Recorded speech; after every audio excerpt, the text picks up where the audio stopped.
Hello students, कैसे हैं आप सभी लोग। मैं हूं Pooja Singh and welcome back to my channel accounting master class. And इस समय हम पढ़ रहे हैं सब्जेक्ट ऑर्गेनाइजेशनल बिहेवियर। एंड इस सीरीज में आज मेरा 11th लेक्चर वीडियो है। 10 लेक्चर वीडियो मैं ऑलरेडी अपलोड कर चुकी हूं एंड आज हमारा 11वां लेक्चर वीडियो है। तो चलिए एक बार शॉर्ट में आपको बता देती हूँ कि जो पिछले 10 लेक्चर वीडियो थे उसमें हमने कौन कौन से टॉपिक डिस्कस किए हैं। तो एक बार वीडियो को पॉज करके आप देख सकते हैं, ये वो लिस्ट ऑफ टॉपिक्स है जो हम पिछले 10 वीडियो लेक्चर में बहुत डिटेल में डिस्कस कर चुके हैं। ठीक है, और एक बात और कहना चाहूंगी कि इन वीडियो लेक्चर्स को कोशिश करिएगा कि आप सीक्वेंस में देखें, क्योंकि हर टॉपिक कनेक्टेड है।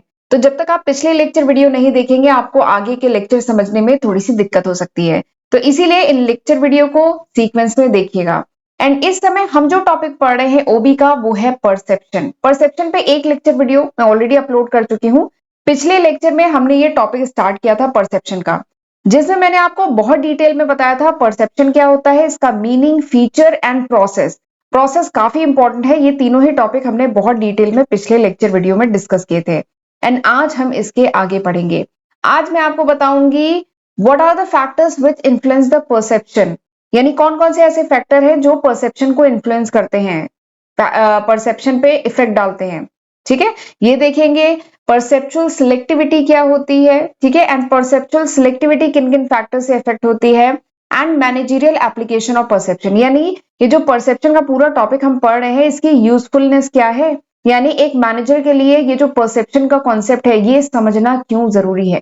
ठीक है, तो ये 3 टॉपिक आज के लेक्चर में हम डिस्कस करने वाले हैं।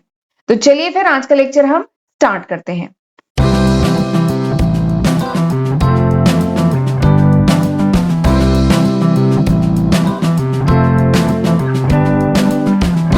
तो परसेप्शन, परसेप्शन में से क्या होता है ये पिछले लेक्चर में बता दिया था, बट अगर आपने पिछला लेक्चर आपका मिस हो गया तो चलिए एक बार शॉर्ट में जल्दी से रिवाइज करा देती हूँ।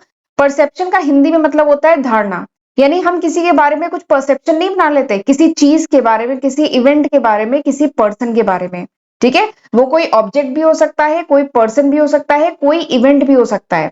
तो दिस इज परसेप्शन, धारणा बना लेना। ठीक है, ये हिंदी में मतलब गया परसेप्शन का। तो परसेप्शन क्या है, ये एक प्रोसेस है। परसेप्शन एक प्रोसेस है जिसमें हम क्या करते हैं, देखिए हम हर चीज के बारे में तो धारणा नहीं बनाते ना। हम घर से बाहर निकलते हैं, हम तो कितनी सारी चीजें देखते हैं। क्या हम हर चीज पे हमारी अटेंशन जाती है, हर चीज को हम कंसीडर करते हैं? नहीं, हम उसमें से कुछ चीजें सिलेक्ट करते हैं। ठीक है, हमारा जो माइंड है it's an intellectual process, psychological process है परसेप्शन, ये कॉग्निटिव प्रोसेस है। ठीक है, तो परसेप्शन क्या है, वो प्रोसेस है जिसमें हम सिलेक्ट करते हैं, ऑर्गेनाइज करते हैं एंड इंटरप्रेट करते हैं। ठीक है, यानी इन्वायरमेंट से हमने कुछ चीजें ली, सिलेक्ट किया, उसको ऑर्गेनाइज किया एंड उसको इंटरप्रेट किया, यानी उसका कुछ मतलब निकालने की कोशिश की, जो भी आसपास हमारे इन्वायरमेंट में चीजें हो रही हैं। एंड उसके बेसिस पे हमारी कुछ धारणा, हमारा कुछ परसेप्शन क्रिएट होता है अबाउट दैट इवेंट या कोई ऑब्जेक्ट या पर्सन के बारे में। ठीक है, तो दिस इज परसेप्शन, ये परसेप्शन है। बहुत सारे एक्सपर्ट्स ने इसकी डिफिनेशन दी है, जैसे रॉबिन्स ने ये डिफिनेशन दी है, इसको भी मैंने पिछले लेक्चर में डिटेल में बताया था। इनके अलावा और भी बहुत सारे एक्सपर्ट्स हैं जिन्होंने डिफिनेशन दी थी, तो वो सब हमने पिछले लेक्चर में डिस्कस किया है। तो परसेप्शन का आपको बेसिक आइडिया हो गया होगा। चलिए आगे बढ़ते हैं। परसेप्शन का प्रोसेस, एग्जाम के पॉइंट ऑफ व्यू से बात कर रहा हूं तो परसेप्शन का प्रोसेस बहुत इंपॉर्टेंट है, डिटेल में पिछले लेक्चर में बताया था, बट यहाँ पे आपको ये बता दे रही हूँ कि परसेप्शन का प्रोसेस जो है इसमें 3 सब प्रोसेस हैं, या कह लीजिए 3 एलिमेंट है। एक है परसेप्चुअल इनपुट, एक परसेप्चुअल थ्रूपुट, एक परसेप्चुअल आउटपुट। ठीक है, और ये डायग्राम बनाना मस्ट है, लिखेंगे तो है ही, जो पिछले लेक्चर में मैंने आपको बताया है वो सब आपको लिखना है, लेकिन ये डायग्राम तो मस्ट है, आपको बनाना है। ठीक है, चलिए फिर अब हम आज का लेक्चर के बारे में बात करते हैं। आज का लेक्चर शुरू करते हैं कि कौन कौन से फैक्टर्स हैं विच इन्फ्लुएंस द परसेप्शन। ठीक है, कोई भी पर्सन जो किसी के बारे में हम धारणा बना लेते हैं, परसेप्शन बना लेते हैं कि वो पर्सन अच्छा है या खराब है, वो चीज अच्छी है या वहां जाना, किसी इवेंट में जाना ठीक है नहीं ठीक है, हम कुछ परसेप्शन बना लेते हैं, धारणा बना लेते हैं। तो कौन कौन से फैक्टर्स होते हैं जो इन्फ्लुएंस करते हैं हमारे परसेप्शन को? ठीक है, तो 3 फैक्टर्स हैं। ये जो फैक्टर्स है ना, इनको 3 कैटेगरी में डिवाइड किया गया है। पहला फैक्टर क्या है, इंटरनल फैक्टर। इंटरनल मतलब फैक्टर्स ऑफ परसीवर, या कह लीजिए कैरेक्टरिस्टिक ऑफ परसीवर, यानी अगर मैं परसीवर हूं, मैं किसी के बारे में परसेप्शन बना रही हूँ, किसी के बारे में कोई धारणा बना रही हूँ, तो मेरे जो इंटरनल फैक्टर है, मेरे जो कैरेक्टरिस्टिक है, ठीक है, पहली कैटेगरी वो है। दूसरी क्या है, एक्सटर्नल फैक्टर। पहला क्या था इंटरनल, दूसरा क्या है एक्सटर्नल फैक्टर। एक्सटर्नल फैक्टर मतलब कैरेक्टरिस्टिक ऑफ परसीव्ड ऑब्जेक्ट या पर्सन, यानी जिसके बारे में हम धारणा बना रहे हैं, वो पर्सन या वो ऑब्जेक्ट या वो इवेंट। ठीक है, कोई प्रोडक्ट है सपोज करिए, ठीक है, कोई भी मार्केट में कोई गाड़ी आई है, ठीक है, सपोज करिए कोई कार आई है मार्केट में, उसके बारे में हम ऐसी धारणा बना लिए हैं कि वो अच्छी नहीं है या अच्छी है, या उस कंपनी के बारे में हम कुछ परसेप्शन बना लेते हैं, या किसी पर्सन के बारे में बना लेते हैं। तो दूसरा जो फैक्टर इफेक्ट करता है वो क्या है, कैरेक्टरिस्टिक ऑफ दैट ऑब्जेक्ट, यानी उस ऑब्जेक्ट के फीचर, उस पर्सन के फीचर। ये हो गया एक्सटर्नल फैक्टर, ये सेकंड कैटेगरी है जो इफेक्ट डालती है। इनके अंदर और सब पॉइंट है जो अभी मैं डिस्कस कर रही हूँ, ये बस मैंने बता दी, तीन कैटेगरी होती है। एंड तीसरी क्या है, सिचुएशनल फैक्टर। सिचुएशनल फैक्टर यानी किस इन्वायरमेंट में, किस सिचुएशन में मैं परसीवर उस मैं परसीवर उस परसीव पर्सन के बारे में अगर मैं कोई धारणा बना रही हूँ, कोई परसेप्शन है, तो किस इन्वायरमेंट में, किस सिचुएशन में ये चीजें अकर कर रही हैं, किस सिचुएशन में हम, अगर किसी पर्सन से मैं मिल रही हूँ तो किस सिचुएशन में मिल रही हूँ, ये तीसरा इंपॉर्टेंट फैक्टर होता है जो इन्फ्लुएंस करता है परसेप्शन को। और सिचुएशनल फैक्टर में आपका physical, organisational and environment setting तीनों चीजें आती है।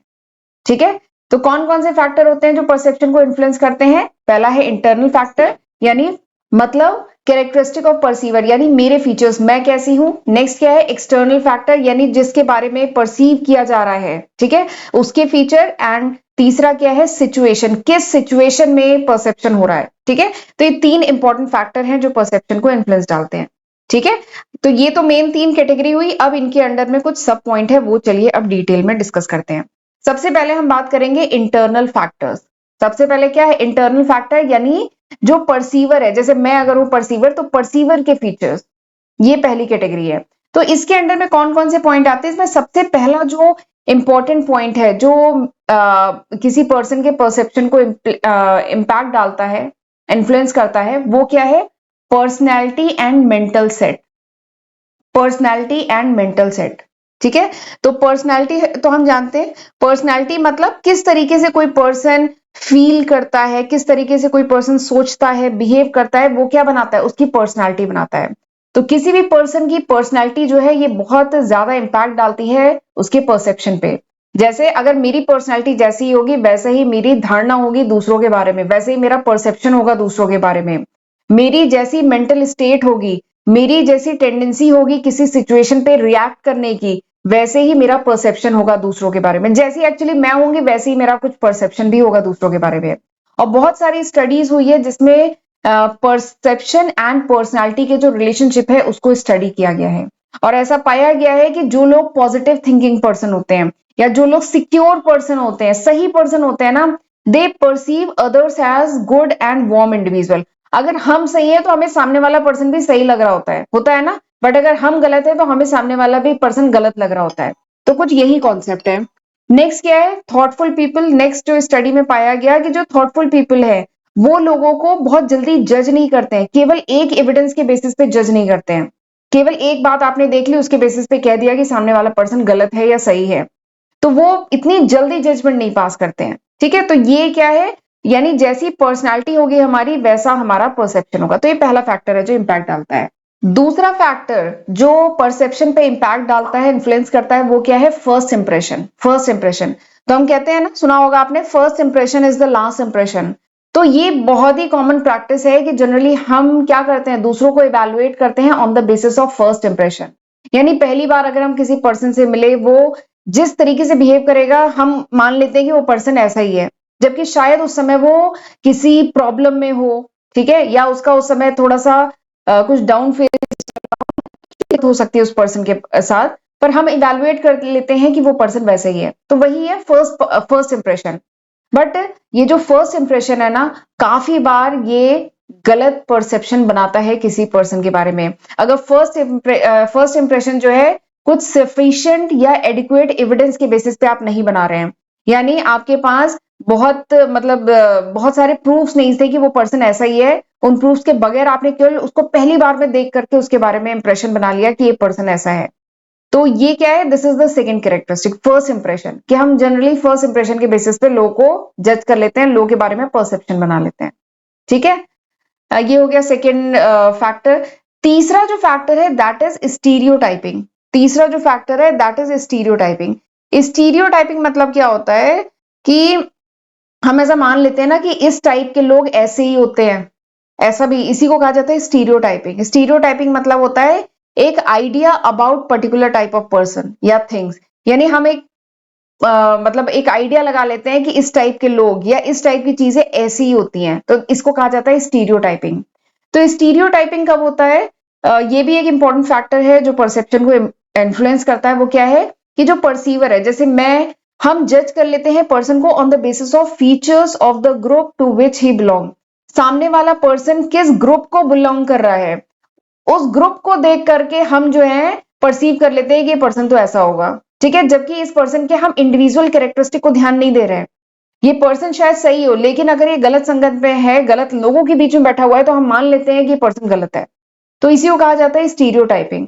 जैसे एग्जाम्पल के लिए, एग्जाम्पल है बस ये, जैसे हम कहते हैं ना कुछ पर्टिकुलर स्टेट्स, जैसे इंडिया में तो बहुत सारे स्टेट्स हैं, हम मानते हैं कि कुछ पर्टिकुलर स्टेट्स के अगर वो लोग हैं तो वो काफी हार्ड वर्किंग है। ऐसे कुछ स्टेट्स के लिए कहा जाता है कि वहां के लोग बहुत ही मेहनती होते हैं, बहुत हार्ड वर्किंग होते हैं।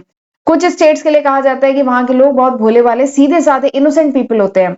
कुछ स्टेट्स के लिए कहा जाता है कि वहां के लोग क्या है, उनका बिजनेस माइंडसेट होता है, ठीक है। तो ये क्या है, हम उस पर्सन के फीचर को ध्यान में नहीं रख रहे, वो पर्सन जिस ग्रुप, जिस कम्युनिटी को बिलोंग कर रहा है, ठीक है, यहाँ पे एग्जाम्पल में जिस स्टेट, जिस राज्य को बिलोंग कर रहा है, उसके बेसिस पे हमने उसके बारे में परसेप्शन बना लिया। जैसे गुजरात के लोगों के बारे में हमारा परसेप्शन क्या है कि वहां पे सर्विस क्लास लोग कम होते हैं, वहां पे अधिकतर लोग बिजनेस माइंडसेट के होते हैं, बिजनेस में बहुत मतलब अच्छे होते हैं। तो ये क्या है, दिस इज स्टीरियोटाइपिंग। तो ये भी एक फैक्टर है जो इन्फ्लुएंस करता है परसेप्शन को। ठीक, ये 3 फैक्टर हो गए। चौथा सेल्फ कॉन्सेप्ट। चौथा क्या है, सेल्फ कॉन्सेप्ट। हम जैसे होते हैं हमें सामने वाला वैसे ही लग रहा होता है। तो सेल्फ कॉन्सेप्ट बेसिकली यही चीज है, the image a person has about himself, यानी मेरी मतलब मुझे अपने बारे में जो भी इमेज है, मेरे अपने बारे में जो भी इमेज है, उसके बेसिस पे मैं सामने वाले को मतलब हमारा परसेप्शन बनता है। तो यही है सेल्फ कॉन्सेप्ट। देखिए लिखा है मैंने, सेल्फ कॉन्सेप्ट क्या है, the way a person view the environment depend upon great deal on the image he has about himself. यानी कोई भी पर्सन अपने आसपास के इन्वायरमेंट, किसी पर्सन, किसी ऑब्जेक्ट, किसी इवेंट को उसी तरीके से देखता है जैसा उसकी नजरों में उसकी इमेज है। इस पर्सन की अपनी नजरों में जो खुद की इमेज है ना, उसी के बेसिस पे ये सामने वाले पर्सन को भी परसीव करता है, ठीक है। अगर ये पर्सन सक्सेसफुल है तो इसे क्या होगा, सामने वाला पर्सन भी हार्ड वर्किंग, सक्सेसफुल, मतलब सही दिख रहा होगा। लेकिन अगर खुद कोई पर्सन लेजी और सामने कोई भी successful person, hard working person भी दिखेगा, तो इसको कोई मतलब इसके लिए मैटर नहीं करता, इसको वो भी मतलब लेजी ही दिख रहा होगा अपनी तरह, ठीक है। तो this is the fourth factor which influence the perception, ठीक है। तो ये कौन से थे, ये 4 थे इंटरनल फैक्टर। मैंने बताया था ना, यहाँ पे जो फैक्टर्स इन्फ्लुएंस करते हैं परसेप्शन को, इसको हमने 3 कैटेगरी में डिवाइड किया है। पहला इंटरनल फैक्टर, इंटरनल फैक्टर यानी ये जो परसीवर है इसका कैरेक्टरिस्टिक। एक्सटर्नल फैक्टर क्या है, परसीव्ड, यानी जिसके बारे में परसेप्शन बनाया जा रहा है, ठीक है, उसके फीचर्स, या कह लीजिए कोई ऑब्जेक्ट है उसके बारे में कोई गाड़ी है उसके बारे में, ठीक है, जो भी ऑब्जेक्ट है उसके बारे में परसेप्शन बनाया जा रहा है, तो ये सेकेंड फैक्टर है। तो चलिए सेकेंड या एक्सटर्नल फैक्टर है, तो चलिए अब एक्सटर्नल फैक्टर देखते हैं।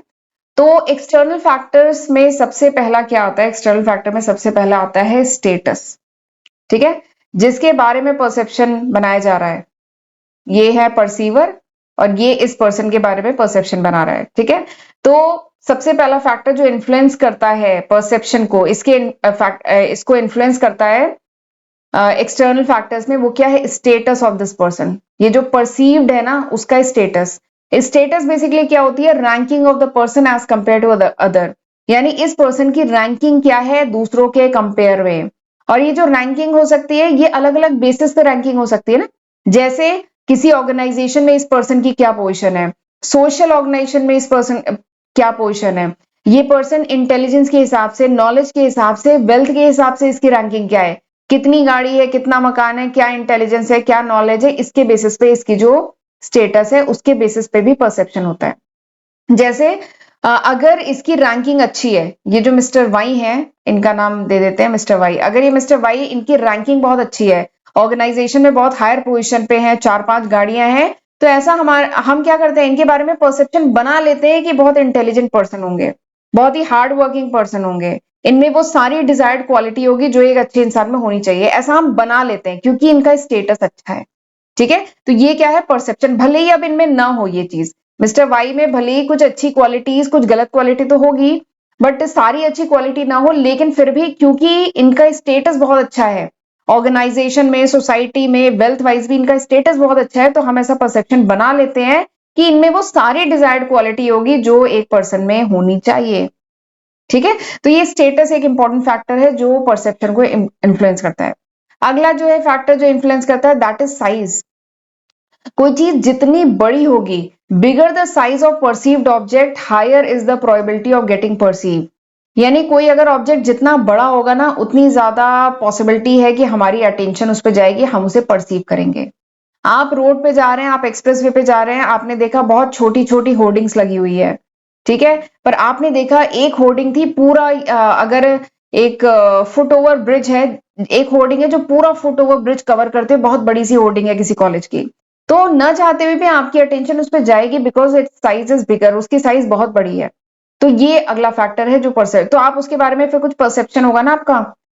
आप अगर बहुत बड़ी साइज के कोई होर्डिंग देखते हैं, कोई जो ऑब्जेक्ट है उसको बहुत बड़ी साइज में देखते हैं, तो फिर आपका ध्यान उसकी तरफ जाता है। ऐसी न्यूज़पेपर में कुछ आर्टिकल क्या होते हैं, उनकी बड़ी बड़ी हेडिंग होती है, तो हेडिंग पे आपका ध्यान जाता है ना। ठीक है, तो ये क्या है, कैरेक्टरिस्टिक ऑफ परसीव्ड ऑब्जेक्ट, ये भी हमारे परसेप्शन को इन्फ्लुएंस करता है। अगला क्या है, इंटेंसिटी। जितनी ज्यादा इंटेंसिटी होगी स्टिमुलस की, ठीक है, more the intensity of stimulus, उतने ज्यादा चांस है कि हम क्या करेंगे, सिलेक्टिव परसेप्शन, यानी उसके बारे में परसेप्शन बनाएंगे, उसको कंसीडर करेंगे, उस पर हमारी अटेंशन जाएगी। जैसे अगर बहुत ही स्ट्रॉन्ग ऑर्डर है, यानी बहुत कुछ बहुत तेज महक आ रही है, या कोई लाउड साउंड है, या कुछ एकदम कंट्रास्ट चीज आपको दिख रही है, कंट्रास्ट नहीं, लाउड साउंड है या ऑर्डर है, तो फिर हमारा ध्यान उसकी तरफ जाता है ना। कहीं म्यूजिक बहुत तेज चल रहा है, किसी घर से म्यूजिक की आवाज बहुत तेज आ रही है, तो हमारा कुछ परसेप्शन बन जाता है ना कि शायद इनके यहाँ छोटे बच्चे होंगे या म्यूजिक लवर्स होंगे तभी इतनी तेज है। ठीक है, तो ये क्या है, ये एक्सटर्नल फैक्टर है जो परसेप्शन को इन्फ्लुएंस करता है। नेक्स्ट क्या है, रिपीटिशन। अगर कोई चीज, कोई भी एक्सटर्नल स्टिमुलस बार बार रिपीट हो रहा है, केवल एक बार नहीं, सिंगल टाइम नहीं, वो बार बार रिपीट हो रहा है, तो नो डाउट हमारा अटेंशन उसकी तरफ जाएगा। जैसे जो एडवर्टाइजमेंट होते हैं टीवी पे, वो क्या एक ही बार चलते हैं, नहीं, कुछ एडवर्टाइजमेंट रिपीटेड बार बार आ रहे होते हैं, कुछ क्या काफी एडवर्टाइजमेंट बार बार आ रहे होते हैं, और कुछ ऐड हम न्यूज़पेपर में भी देख रहे हैं, टेलीविजन में भी देख रहे हैं, मोबाइल खोला उसमें भी आ रहा है, सोशल मीडिया पे भी आ रहा है, तो वो रिपीटिशन हो रहा है, तो न चाह के भी हमारा ध्यान उसकी तरफ जाएगा, परसेप्शन होगा। ठीक है, हमारी एक धारणा क्रिएट होगी उसकी तरफ, तो ये भी एक इंपॉर्टेंट फैक्टर है। अगला क्या है, कंट्रास्ट। कंट्रास्ट मतलब वो स्टिमुली, मतलब कभी कभार क्या होता है, जो भी इनपुट है, जो स्टिमुली है, वो एकदम कंट्रास्ट है अगेंस्ट द बैकग्राउंड, जिसकी वजह से हमारा उसकी तरफ ध्यान जाता है। जैसे एग्जांपल बता रही हूँ, इस स्लाइड पे मैंने कुछ चीजें एकदम कंट्रास्ट की हुई है ना, जैसे ये एक्सटर्नल फैक्टर। बाकी वैसे नॉर्मली मैं सारा कंटेंट ब्लैक में रखती हूँ, बट ये मैंने ब्लू में किया है, क्यों, क्योंकि ये हेडिंग है, ताकि आपका ध्यान इसकी तरफ जाए कि हम लोग पढ़ रहे हैं external factor, characteristic of perceived object. ठीक है, तो हम बैकग्राउंड के अगेंस्ट एकदम कंट्रास्ट में कुछ चीजें रखते हैं, तो इससे क्या होता है, अटेंशन जाता है, फिर हमारा परसेप्शन बनता है। नेक्स्ट जो है मूवमेंट।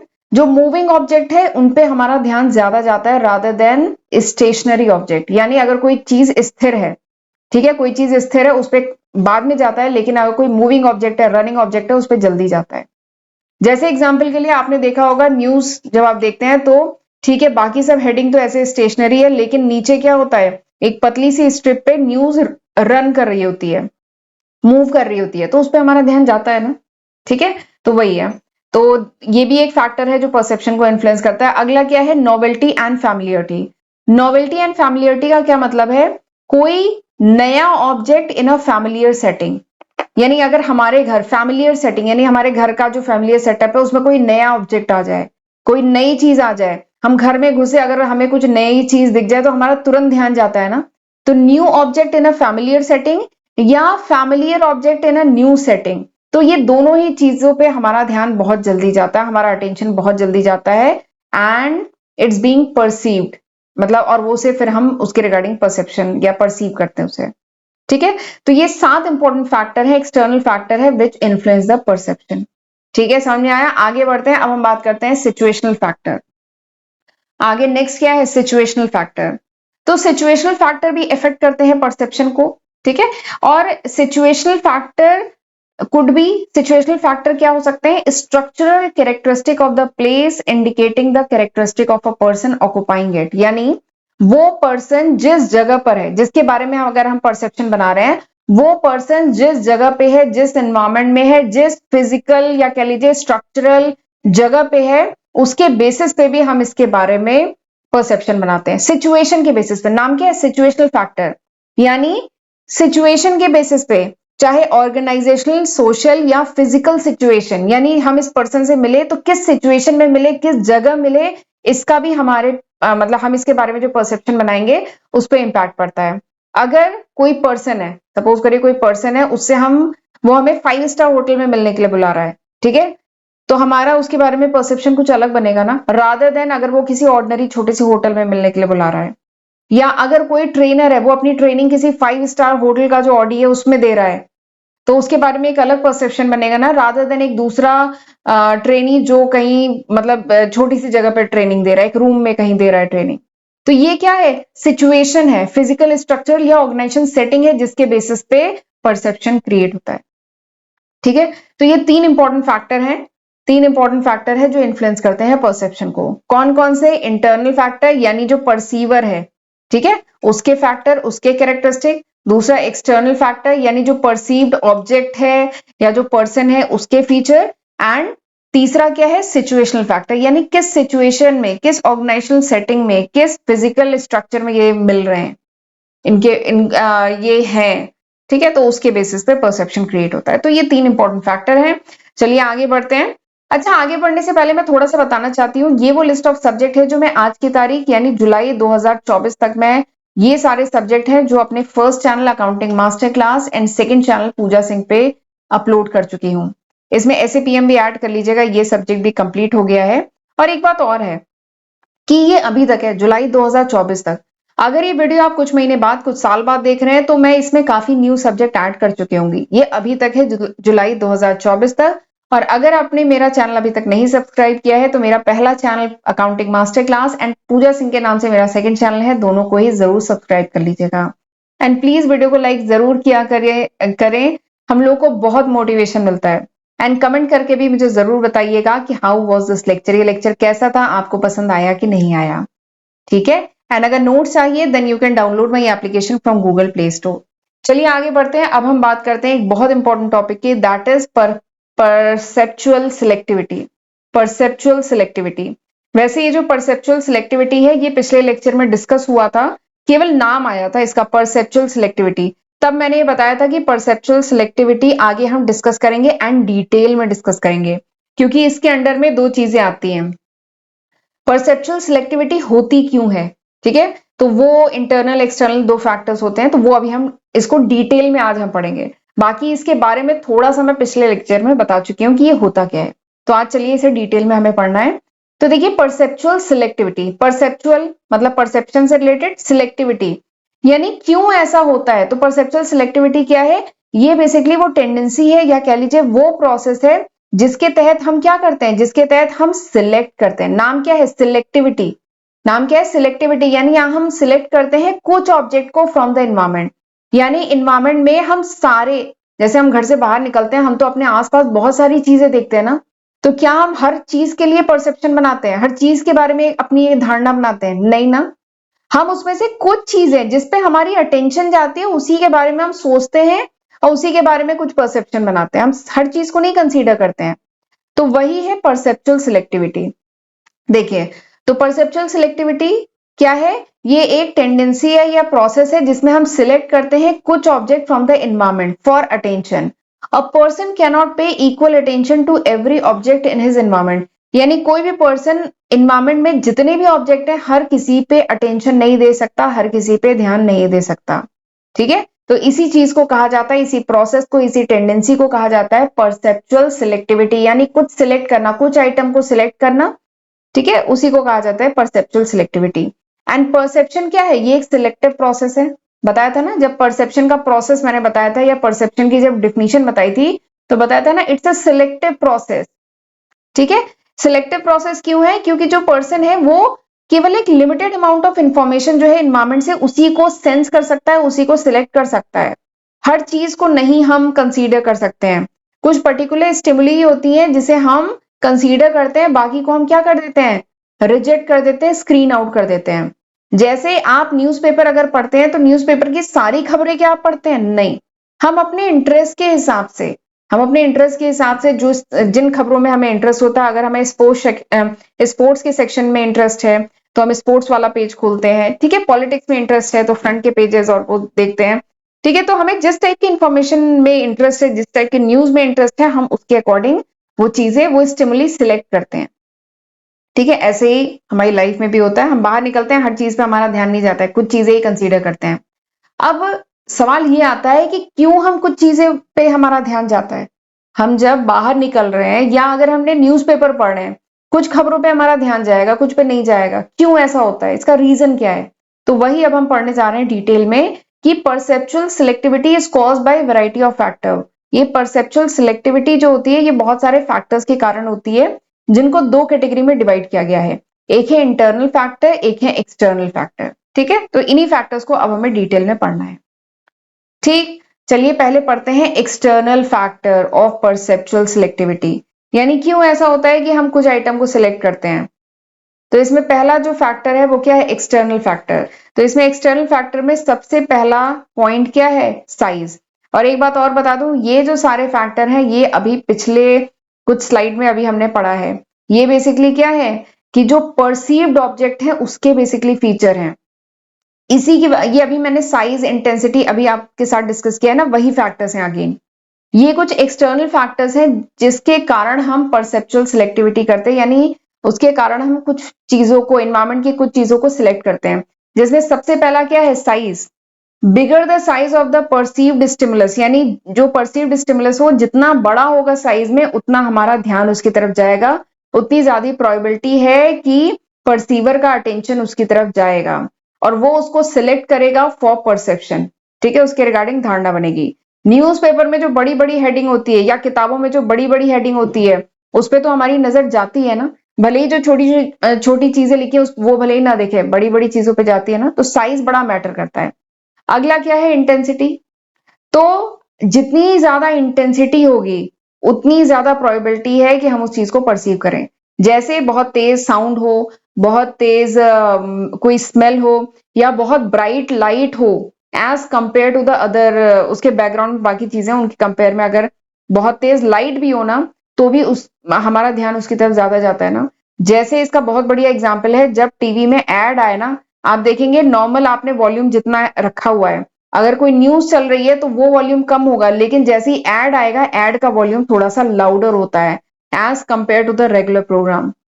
रेगुलर प्रोग्राम के कंपेयर में जो एडवर्टाइजमेंट होता है ना उनका वॉल्यूम ज्यादा होता है। क्यों ज्यादा होता है, ताकि आपकी नजर उधर जाए, आपकी अटेंशन उधर जाए, ठीक है। नेक्स्ट क्या है, रिपीटिशन। तो रिपीटिशन प्रिंसिपल अभी मैंने बताया था, अगर कोई एक्सटर्नल स्टिमुली है बार बार रिपीट होगी, एक बार नहीं बार बार रिपीट होगी तो हमारा ध्यान उधर जाएगा ही, ऐसी एडवर्टाइजमेंट बार बार रिपीट होते हैं ना। Next is novelty and familiarity, यानी अगर वही मैंने बताया था ना पिछले स्लाइड पे कि आपका normal object in a new setting या new object in a familiar setting, तो उस पर भी हमारा ध्यान जाएगा। नेक्स्ट इज कंट्रास्ट, यानी अगर कोई एक्सटर्नल स्टिमुली अपने बैकग्राउंड के अगेंस्ट कंट्रास्ट में है एकदम, ठीक है, तो उस पर हमारा ध्यान जाएगा ही जाएगा। जैसे जो लेटर बोल्ड में होते हैं, बाकी सब नॉर्मल उसमें लिखे हैं, पर लेटर जो बोल्ड में है तो वो क्या है, कंट्रास्ट है।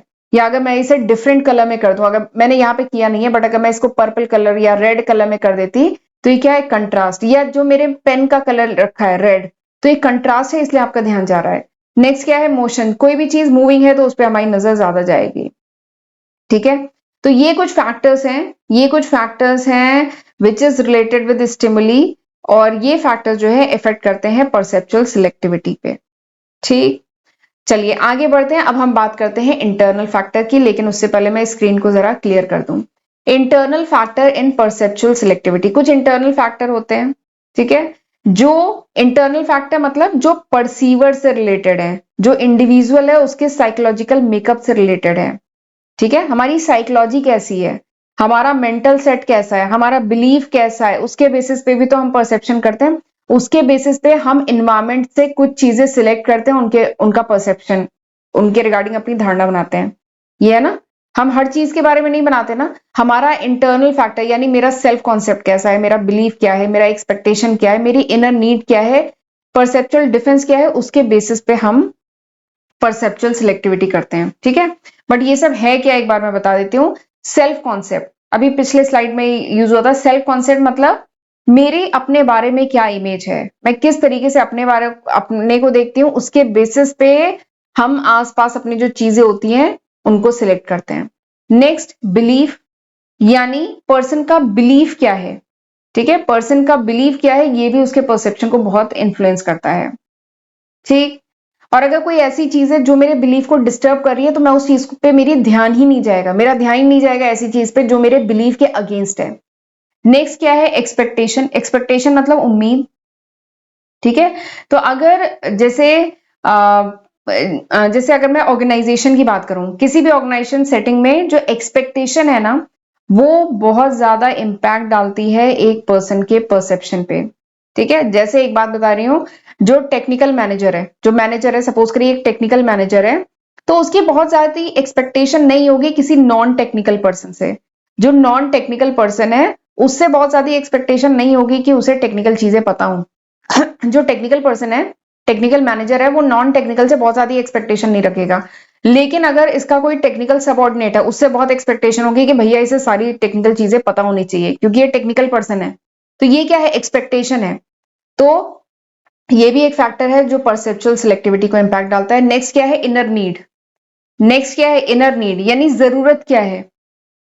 तो the person with different need usually experience different stimuli, यानी हमारी जैसी जरूरत होती है उसके अकॉर्डिंग हमारी नजर जाती है ना। हम बाहर अगर घर से बाहर निकलते हैं, रोड पर जा रहे हैं, तो हमारी जैसी जरूरत होगी वैसी चीजों पे हमारी नजर जाएगी, उन पे हमारी अटेंशन होगी ना।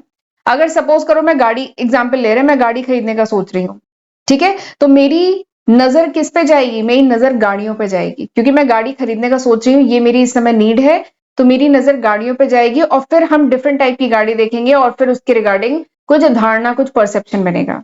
एक और एग्जाम्पल देती हूँ। जैसे सपोज करो हमें कॉलेज में एडमिशन लेना है, जैसे इस समय एडमिशन का टाइम चल रहा है, अगर किसी स्टूडेंट को कॉलेज में एडमिशन लेना है तो उसकी इनर नीड क्या है कि उसे सही कॉलेज मिल जाए। तो उसकी नजर कहां पे जाएगी, उसकी नजर अलग अलग कॉलेजेस के जो होर्डिंग अगर सड़क पे लगे हुए हैं उस पे जाएगी। वो न्यूज़पेपर भी पढ़ रहा होगा तो उसकी नजर कहां जाएगी, कॉलेज के जो एडवर्टाइजमेंट निकले हुए हैं, ठीक है, एडमिशन के नोटिस निकले हुए उस पे जाएगी। तो उसकी इनर नीड इस समय ये है, तो इसलिए वो उसका परसेप्चुअल, ये इसके परसेप्चुअल सिलेक्टिविटी पे इंपैक्ट डालेगा, ठीक है। नेक्स्ट जो है परसेप्चुअल डिफेंस। अगला क्या है, परसेप्चुअल डिफेंस। तो परसेप्चुअल डिफेंस बेसिकली क्या होता है, screening of those element which create conflict या थ्रेटनिंग सिचुएशन इन पर्सन, यानी ऐसी चीजों को परसेप्चुअल डिफेंस, ये वर्ड क्या यूज हुआ, डिफेंस, यानी उन चीजों को छांट देना जिनसे कुछ कंफ्लिक्ट आ रहा है, यानी मेरी जो भी सोच है, मेरा जो भी परसेप्शन है, उनपे जिन चीजों से थ्रेटन है, जो चीज कॉन्ट्राडिक्ट कर रही है मेरे परसेप्शन को, ठीक है, उन चीजों को छांट देना। तो ये क्या होता है, परसेप्चुअल डिफरेंस। तो ये भी परसेप्चुअल सिलेक्टिविटी को इंपैक्ट डालता है, ठीक है। तो ये कुछ दो फैक्टर्स थे जो परसेप्चुअल सिलेक्टिविटी को इंपैक्ट डालते हैं, ठीक है। अब चलिए आज के लेक्चर का आखिरी टॉपिक देखते हैं कि इंपॉर्टेंस क्या है परसेप्शन की, यानी मैनेजरियल एप्लीकेशन क्या है परसेप्शन की। ये जो पूरा टॉपिक हम इतने देर से पढ़ रहे हैं परसेप्शन, इसकी आखिर एप्लीकेशन क्या है। तो बता दूं, देखिए कोई भी मैनेजर की कोशिश क्या होती है कि ऑर्गेनाइजेशन का जो भी ऑब्जेक्टिव है वो अचीव हो सके, ऑर्गेनाइजेशन का गोल अचीव हो सके, और वो तभी अचीव होगा जब ऑर्गेनाइजेशन के जो एम्प्लॉई हैं अच्छे से काम करेंगे, अच्छे से बिहेव करेंगे, मिलजुल कर टीम में काम करेंगे, अच्छे से बिहेव करेंगे, ऑर्गेनाइजेशन की सक्सेस में कंट्रीब्यूट करेंगे, तभी हो पाएगा ना, तभी ऑर्गेनाइजेशन ग्रो करेगा। तो इसलिए तो यानी बिहेवियर की अगर मैं बात करूं तो बिहेवियर, किसी भी इंप्लॉय का जो बिहेवियर है ना, दैट इज वेरी इंपॉर्टेंट। अगर सही बिहेवियर होगा तभी इंप्लॉय मिलजुल के एक टीम में काम कर पाएंगे। और बिहेवियर को समझने, बिहेवियर को कंट्रोल करने में परसेप्शन का एक बहुत इंपॉर्टेंट रोल है। पिछले लेक्चर में जब मैंने परसेप्शन बताया था यानी धारणा, तो मैंने बताया था एक मैनेजर के लिए बहुत जरूरी है कि वो क्या समझे, वो अपने एम्प्लॉय का जो बिहेवियर है उसको समझे, ठीक है, एक मैनेजर के लिए बहुत जरूरी है कि वो अपने एम्प्लॉय के बिहेवियर को समझे और उसको कंट्रोल भी कर सके, तभी वो उस अपने जो एम्प्लॉय है उससे काम करा पाएगा। और बिहेवियर को समझ के कंट्रोल कब कर पाएगा, जब वो सही परसेप्शन, सही धारणा बना पाएगा उस एम्प्लॉय के बारे में। अगर मैनेजर ने इस एम्प्लॉय को समझा ही नहीं, मैनेजर इस एम्प्लॉय को समझ नहीं पा रहा है, सही परसेप्शन नहीं बना पा रहा है, तो इसके बिहेवियर को कैसे कंट्रोल करेगा? और बिहेवियर को कंट्रोल नहीं कर पाएगा, गाइड नहीं कर पाएगा, समझ नहीं पाएगा, तो ये जो सारे एम्प्लॉय हैं एक टीम में मिलजुल के काम ही नहीं कर पाएंगे। ठीक है, तो इसलिए बहुत ही जरूरी है एक ऑर्गेनाइजेशन सेटिंग में कि मैनेजर जो है समझे और कंट्रोल करे बिहेवियर ऑफ इट्स एम्प्लॉय। ठीक, अब इसमें भी तो इसीलिए बहुत जरूरी है कि जो परसेप्शन है ना, इसकी एक्यूरेसी सही हो, यानी सही परसेप्शन हो। अगर मैनेजर का अपने अंडर में कोई एम्प्लॉय है उसके बारे में रॉन्ग परसेप्शन बन गया है, गलत परसेप्शन बन गया है, मैनेजर समझता है कि ये एम्प्लॉय जो है लेजी है, कामचोर है, काम नहीं करता है, तो गलत अगर परसेप्शन बन गया है तो ये मैनेजर के लिए भी हानिकारक है, एम्प्लॉय के लिए तो है ही हानिकारक, और ये ऑर्गेनाइजेशन के लिए ओवरऑल भी गलत है। क्योंकि अगर ऐसी धारणा बन गई तो फिर मैनेजर इसको करेगा परेशान और अल्टीमेटली ये छोड़ देगा ऑर्गेनाइजेशन, और फिर ऑर्गेनाइजेशन अपना एक अच्छा एम्प्लॉय खो देगा। तो इसलिए बहुत जरूरी है कि perception should be accurate, perception सही हो। तो सही हो कब होगा? जब मैनेजर को इसके बारे में नॉलेज होगी, समझ होगी परसेप्शन के बारे में। तो इसीलिए टॉपिक बहुत इंपॉर्टेंट है, इसीलिए ये ऑर्गेनाइजेशन बिहेवियर सब्जेक्ट में इंक्लूड किया गया है। तो अब 3 मेजर एरियाज हैं जहां पे परसेप्शन की एक्यूरेसी सही होना बहुत जरूरी है। सबसे पहला क्या है? Interpersonal working relationship. सबसे पहला क्या है? Interpersonal working relationship. तो इंटरपर्सनल वर्किंग रिलेशनशिप मतलब क्या है कि मैनेजर जो होता है उसको, देखिए, इंटरपर्सनल वर्किंग रिलेशनशिप मैंने बताया ना, सबको टीम में मिलके काम करना है। टीम में मिलके कब काम कर पाएंगे? जब आपके सारे एम्प्लॉयज का बिहेवियर अच्छा होगा एक दूसरे की तरफ। इंटरपर्सनल जो वर्किंग रिलेशनशिप है वो अगर अच्छा होगा तभी ये लोग मिलजुल के मतलब अच्छे बिहेवियर के साथ मिलजुल के काम कर पाएंगे और ऑर्गेनाइजेशन की ग्रोथ में कंट्रीब्यूट कर पाएंगे। ठीक है, तो इसके लिए बहुत जरूरी है कि जो मैनेजर है और जो ऑर्गेनाइजेशन है वो एफर्ट कर सके, वो समझ सके परसेप्शन, और मतलब परसेप्शन यानी जो भी सही परसेप्शन वाले ये सभी पर्सन है कि नहीं इनके बारे में।